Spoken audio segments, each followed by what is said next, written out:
প্রত্যেকটি জায়গায় কোনো একটি জায়গায় যদি 1 কেজি খেজুর কেনা হয়েছে তার টিম সেখানে গিয়েছে ওই দোকানে। প্রত্যেকটি জায়গায় তৃতীয় পক্ষ হয়ে তিনি চেক করেছেন এবং 10 তারিখ থেকে আজকে 1 তারিখ পর্যন্ত প্রায় 21 দিন সময় নিয়ে তিনি অডিটটি করেছেন। কিন্তু এই যে স্বচ্ছতার জায়গাটি, জবাবদিহিতার জায়গা এবং দৃষ্টান্ত তৈরি করার জায়গায় আমরা এটিতে গিয়েছি। ব্যাংকের 1 টাকা 2 টাকার পয়সাগুলোও ছিল, 5 টাকা 10 টাকা নোটও ছিল, 20 টাকা 100 টাকা নোটও ছিল। দেখা গিয়েছে যে 1 কোটি টাকা যদি একদিনে কালেক্ট হয়ে থাকে, সেইখান থেকে আমাদের এই জায়গায় প্রায় 2 বস্তা 3 বস্তা বা কার্টুনে এরকম টাকা ছিল। ইভেন কয়েনই 1 বস্তার মতো ছিল এরকম, যেগুলো কাউন্ট করা হয়নি, পরে শেষে গিয়ে কাউন্ট করা হয়েছে।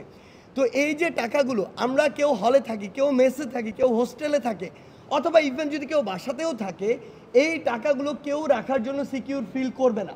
ইভেন এগুলো যদি কোনো কারণে একটি দুর্ঘটনা হয় বা টাকাগুলো চুরি হয়, এই টাকাগুলো দেওয়ার মতো তো তার সামর্থ্য নাই। সেই জায়গা থেকে এটা সবচেয়ে সিকিউর ছিল যে ব্যাংকে রাখা। এই কারণে আমরা ব্যাংকে রেখেছি। কে ছিল? আমাদের একজন সমন্বয়ক লুৎফর সেখানে ছিল, আমাদের একজন সম্মানিত শিক্ষক উনি ছিলেন, এবং সাধারণ একজন শিক্ষার্থীর পক্ষ থেকে আরেকজন ছিলেন যার নাম ফরিদ। 3 জনের সমন্বিত অ্যাকাউন্টে এই টাকাগুলো রাখা হয়েছে, যেগুলো এই রিপোর্ট ফাইলে ওনাদের সাইন রয়েছে ওই জায়গাগুলোতে। এরপরে যদি আপনি আসেন যে এই যে টাকাগুলো, আসলে এই টাকাগুলো এতদিন কেন দেরি হলো এই রিপোর্টটি প্রকাশ করতে? আপনারা জেনে থাকবেন যে আমরা 4 তারিখে আমাদের হিসাবটি বন্ধ করেছিলাম। 4 তারিখে যখন আমরা এটি বন্ধ করি, আমরা কিন্তু বিভিন্ন জায়গায় পরামর্শ নিয়েছি আমরা কিভাবে পুনর্বাসন প্রক্রিয়ায় যেতে পারি। আপনারা শুনেছেন যিনি অডিট অফিসার নিজেই বলেছেন 10 তারিখে তার নিকট যাওয়া হয়েছে। অর্থাৎ আমরা 1 সপ্তাহের মধ্যে কিভাবে আলটিমেটলি একটা স্বচ্ছতা জবাবদিহিতার জায়গায় যেতে পারি, মানুষের আস্থা ধরে রাখতে পারি, ওই প্রসেসে গিয়েছি। 10 তারিখে যখন গিয়েছি, আপনি তার কাছে আবার যদি চান আপনার প্রশ্ন করতে পারেন তার ব্যক্তিগত মাধ্যমে। প্রত্যেকটি জায়গায় কোনো একটি জায়গায় যদি 1 কেজি খেজুর কেনা হয়েছে তার টিম সেখানে গিয়েছে ওই দোকানে।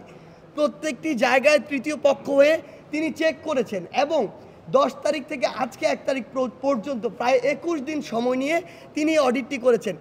আমরা যদি আমাদের জায়গা থেকে 10 তারিখে বসে এরকম একটি প্রেস ব্রিফিং আমাদের রিপোর্টটি দিয়ে দিতাম, আমরা কিন্তু দিতে পারতাম, কথা উঠতো না কেন দেরি হয়েছে।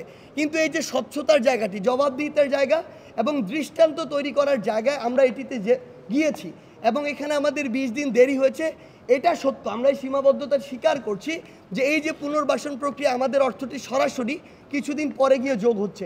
হয়তো প্রসেস তো বন্ধ হয়নি, শেষ করি। হয়তো আমরা আজকে অফিসিয়ালি ঘোষণার মাধ্যমে কালকে টাকাটি হস্তান্তর করব। সরকারের ত্রাণ মন্ত্রণালয় বা সেই যে উইংটি রয়েছে, আমাদের টিম মেম্বারগুলো সেখানে রয়েছে, সেখানে কাজ কিন্তু চলছে। অফিসিয়ালি হয়তো কালকে হস্তান্তর করব। হয়তো আমি ধরে নিচ্ছি, আমি যদি এই অডিটটি না করতাম কিছুদিন আগে করতে পারতাম, কিন্তু এই যে দৃষ্টান্তটি, স্বচ্ছতার জায়গাটি, আমাদের মনে হচ্ছে এটি কিছুদিন পরের চেয়ে অনেক বেশি গুরুত্বপূর্ণ ছিল। এটি আমাদের এই জায়গাটি ছিল। আরেকটি যে জায়গাটিতে আসলে কথা বলা হলো ও ভাইয়ের জায়গা থেকে, সেটি হচ্ছে দেখেন, মানে আমরা কেউ কি কল্পনা করতে পারি যে 2,40,000 টাকার উপর শুধু আমাদের এখানে পয়সা ছিল, আমাদের গহনা ছিল। ইভেন এমন আমরা একটি চেকের ক্ষেত্রে দেখেছি, ওটি যখন আমরা ক্যাশ করতে গিয়েছি ওইখানে টাকা ছিল না, এরকমই একটি ঘটনা ঘটেছে। সামগ্রিক বিষয়গুলো অডিট অফিসার যারা রয়েছে, জনগণ যখন তাদের জায়গা থেকে বিভিন্ন কথা বলছে, এটা তো আমরা চাপ ফিল করি মানসিকভাবে, কারণ আমরা তো জানি আমাদের জায়গায় এখানে 1 টাকা এদিক ওদিক হওয়ার কোনো সম্ভাবনা নেই। আমরা তাদেরকে চাপ প্রয়োগ করছি, কিন্তু তাদের কথা প্রত্যেকটি টাকার ব্যাপারে কনভিন্স না হওয়া পর্যন্ত আমরা আমাদের রিপোর্টটি প্রকাশ করব না। এবং সর্বশেষ আমরা আমাদের জায়গা থেকে আজকে অফিসিয়ালি প্রকাশ করব।